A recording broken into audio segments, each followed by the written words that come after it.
regardless of where you live in LA County, if you look out a window or you're driving on the freeway, you can see the different fires. You can see that smoke. And assignment manager Mark Liu has been tracking it all. In fact, he was on with us yesterday when the Palisades fire broke out. And you're going to show us, because I think people might not realize, we still have very active fire activity. We do, and I'm going to show you something that we haven't looked at yet today, and that's a different set of data, and it's from infrared imaging and heat sensing satellites in orbit. These fires that are currently burning in our region are certainly large enough and putting up heat blooms that can be seen with specialized equipment by satellites in orbit. And it's data that is available to view in the form of a website and a map. And I'm going to take you out to my screen now. What you're looking at here is a website called FIRMS, the NASA Fire Information for Resource Management System. And it's a collection of data from satellites that can sense heat signatures on the surface. And what we're looking at here is the heat signature over the last 24 hours of the Palisades fire. Now, there's a lot of data to go through here. The lighter colors, these orange and almost yellow areas, that's fire heat activity from 6 to 12 hours ago.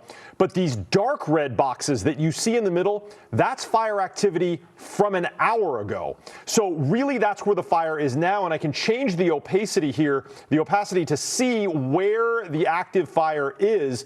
And you can see it is now in the hills to the north of PCH, moving all along. We are getting a look at the fire line by looking at these red squares. And you can see that just even in the last hour, there were heat signatures in the city of Pacific Palisades here, where we expect there is probably some very, very serious damage.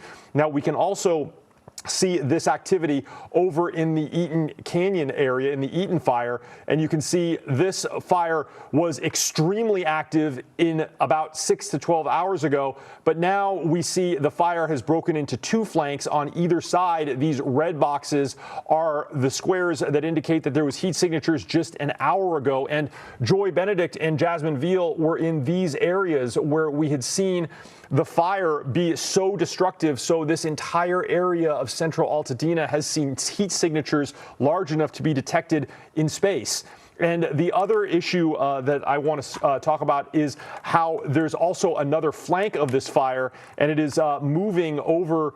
Let's see if I can get out of my screen here just one second. There you go. It's over here. We really haven't seen all kinds of data about the area over here either. And so that is troubling in that there is a community on the eastern end that also could be dealing with it. And of course, this area of the fire in the north is burning up into the mountains. And there's really nothing out there until you get up into the Lancaster-Palmdale area. Now, there is one other fire, the Hearst fire, a bit of good news. I don't see any fire activity in the last hour. This is all from 6 to 12 hours ago. And then we were also talking about a fire that was in the Sepulveda Basin. It was right here. It was called the Woodley fire. Wasn't even big enough for these satellites to detect, and I talked to LA City Fire. The good news with that one, knockdown. No more active flames there. That one is out, so we are still only now dealing with the original 3 fires. But hopefully it's going to be coming down to 2, as again, the Hearst fire up here in Sylmar doesn't seem to be as active as the 2 that are here. One other thing I want to talk about before I send it back to you.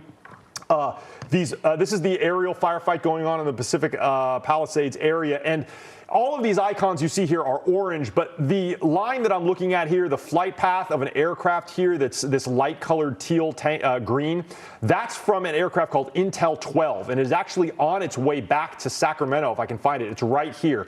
It's heading northbound, and this is the aircraft from the Governor's Office of Emergency Management that is going to be doing that fire mapping. We're going to get a much better idea of the footprint of this fire. It really hasn't been updated since midnight. So this intelligence-gathering aircraft is going to be able to share that with CAL FIRE, and they're going to get a much better idea of where the fire has burned. And as for the firefight here, Fire 3, Fire 2, all of these aircraft still doing a tremendous amount of work over here. There's actually a Ventura County fire, Firehawk now on the western end fighting that fire.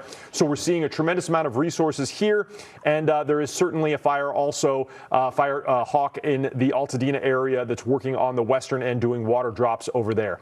So the battle for aerial superiority in these fires continue, and it is hopefully going to give those fire crews on the ground some hope, as those firefighters that are at the Palisades fire, now more than 26 hours they've been fighting this one.